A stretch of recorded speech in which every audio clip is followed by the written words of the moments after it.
Hello and welcome to Hot Money on Bloomberg Quint Live, India's first digital live streaming business news service. This is a show which gives you a complete wrap of all the stocks that are buzzing in trade.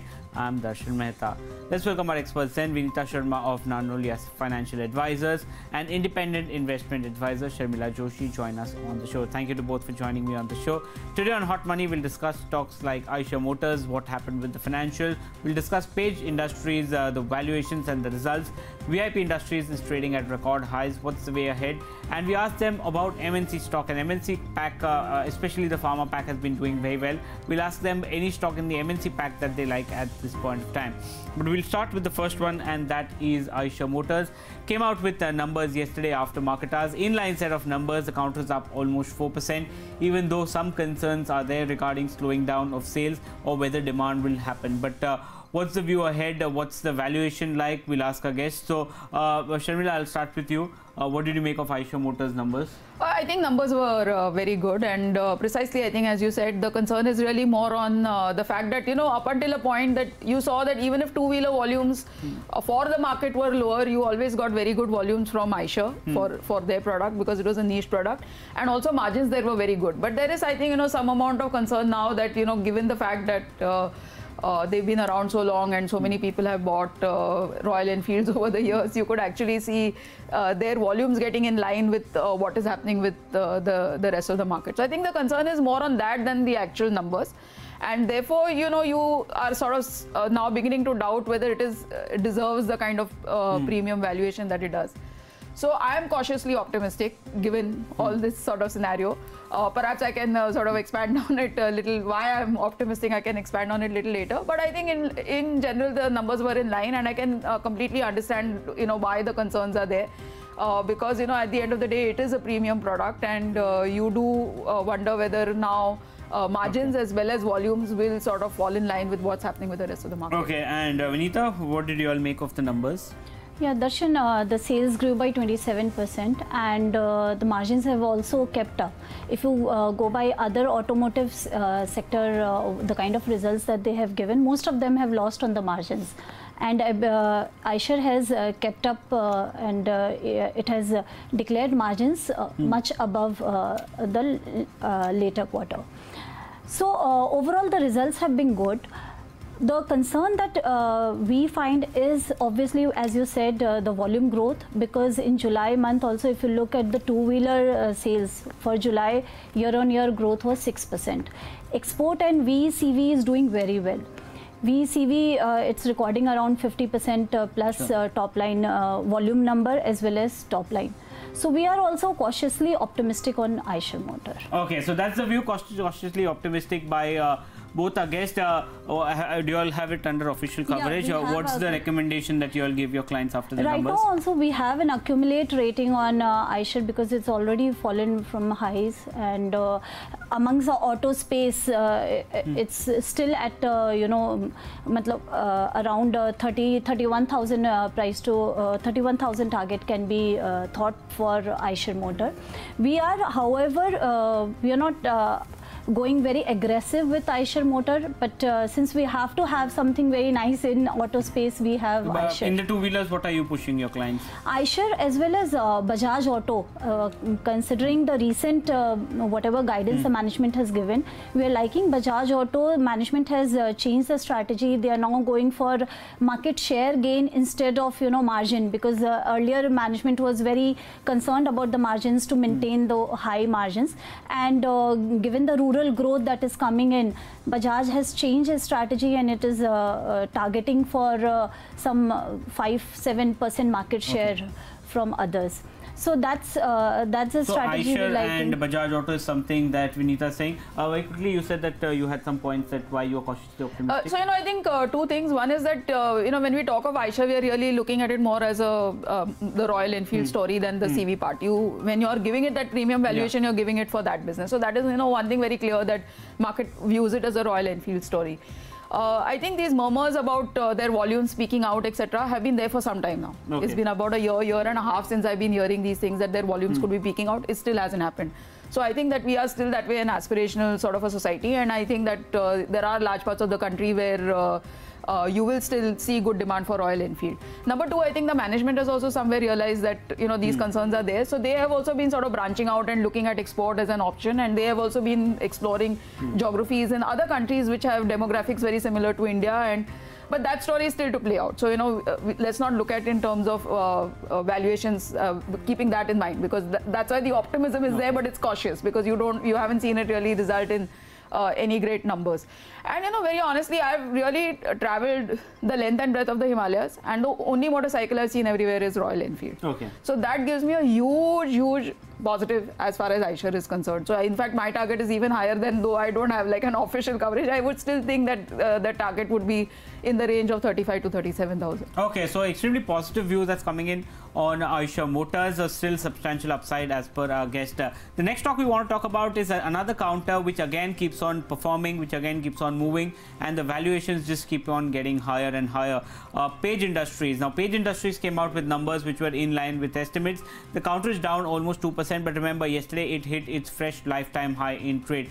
Trading about the 31,000 mark in trade. What should one do with Page Industries? It's managed to double in the past 1 year. So, Vineeta, what did you all make of Page Industries, and what are you recommending clients on the same? Page Industries, we were earlier buy on decline, but right now, considering the yesterday's price, we have come out with a neutral report on it, and the price target is around 31,000. If we look at the annual report, things were very nice in the sense, if the business model is concerned, the inventory turnover, which has been a little bit of a worry, but that has reduced in the current financial year for FY18. The management has done more outsourcing, and they're planning right now like 20% was outsourcing, so they're managing around 40% outsourcing going forward. Also from EBOs that they're planning. So earlier what was happening, they were having 100 EBOs per year. So this time they are increasing the EBO target. Overall volume should be there.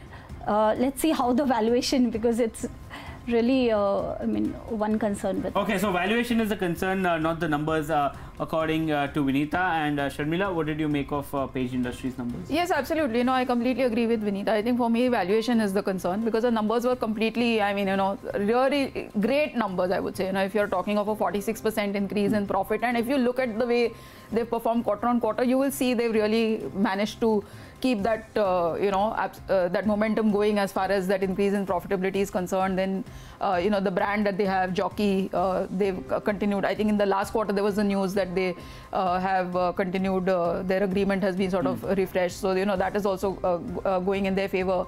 We are, and again coming back to that aspirational this, so you are seeing more and more people wanting to own brands, so there is definitely scope for Page to grow their whether it's Joshi or any other brands that they have going forward.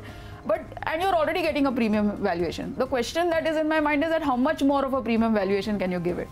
So I think the stock needs to consolidate at this level before you can really consider what to do with it. I think what you have, you hold, but I would really stop short of putting a buy on the stock. Okay, so I think again the cautious view that's coming in on Page Industries mainly on account of valuation, but Page has always been expensive. Even at 10,000 you said it was expensive, at 20,000 you say expensive, even at 30,000 people are saying it's expensive. It's delivering, it's giving you 20%, 25% return. So is that not something that you would consider? So absolutely, I think that is why one hesitates to put a sell on it and you say hold what you have. But the point is that when you say that a stock deserves to get premium valuation, that premium valuation cannot go to more than twice of what the rest of the brands are getting. I think it's almost there. Yes. If it's getting in terms of valuation, it is twice of what the rest of the people in this pack are doing.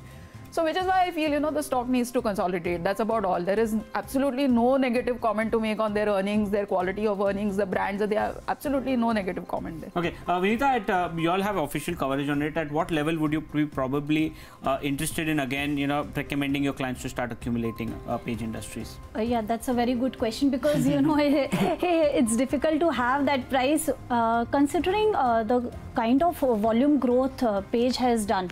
Recently, there has been some lower volume growth for the company, which the management has kept up by price increases. So overall, on the face of it, you get good sales. But management recently, if you look at it, they have appointed Varun Berry as their independent director. And that, that makes me very excited, because Varun Berry is one person who has been known for taking Britannia margin from, lower single digits to higher double digits. And management is also consolidating. They are thinking of changes in the distribution channels. So volume growth that has been lost, I feel that should come back. And if that comes back, in period, if there is a consolidation in the share prices, I think one should get into it. Okay, so that's the view that's coming in on Page Industries at this point of time. Let's move on to the next stock, and that is VIP Industries, trading close to record highs. Let's see what the counter is doing today. It's down 5%, but nevertheless it's come in the ASM framework. But nevertheless, the counter is doing extremely well for itself. Yesterday it was trading at record highs. So we'll ask our guest, Vineeta, any view on VIP Industries? Do you have this under coverage? We don't have it in under full coverage. We have a soft coverage on it. And VIP sales over the last 4 years have grown by 1.5 times, and profits have grown by 4 times. So numbers they are delivering. Currently, the margins, if you look at from the beginning, from they are reporting higher margins quarter after quarter, year after year. And this time the margins is mainly higher because of the Chinese currency, which has depreciated much more than Indian currency.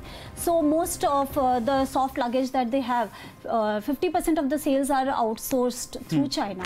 So that is one advantage that they have got during this period also, and might continue for a little more period of time. But then overall we are little neutral on the stock. Okay, slightly neutral on the stock. And Sharmila, your view on VIP Industries? So I think this stock, one of the reasons why it sort of came into limelight this last week is it's sort of beaten the ASM, that sword that was hanging on every stock, that if you come into ASM, then it's just downward circuit for you. And this was a stock that sort of belied that. But yes, I think numbers are good. Again, I think in terms of valuations, they are slightly on the higher side, as my comfort level goes. But I think yes, this rally can continue, because clearly markets are liking the consumption stories. Okay. So given that, and given the fact that we are beginning to see momentum stocks sort of begin to do well, and large caps seem to be taking a bit of a meaning the top 100 stocks seem to be taking a bit of a breather, I think there are chances that this rally can continue, but I am little uncomfortable as far as valuations are concerned. Okay, so mainly neutral ratings coming in, and since we are running out of time, we'll quickly try to get in the fourth stock now. And off late, MNC companies have been doing well, especially in the pharma space. Siemens came out with good numbers in the capital goods space. So there is a little bit of traction that's seen in the MNC space. So we're asking our guest any MNC stock that they like in the entire portfolio. And there are lots of stocks, MNC stocks here. So Sharmila, I'll start with you. Any MNC that you like? Yeah, so we missed you last Friday when we discussed the MNC pharma stock. So that was the time when I looked at this stock. Merck is the stock I'm talking of. You've seen a very good jump in terms of profits this quarter. And as I said earlier, we are seeing some kind of a momentum return to certain stocks. I would put VIP in that list. I would definitely put Merck in that list. So yes, good results on the back of good operating income, decent valuations, not like really cheap valuations, but decent valuations.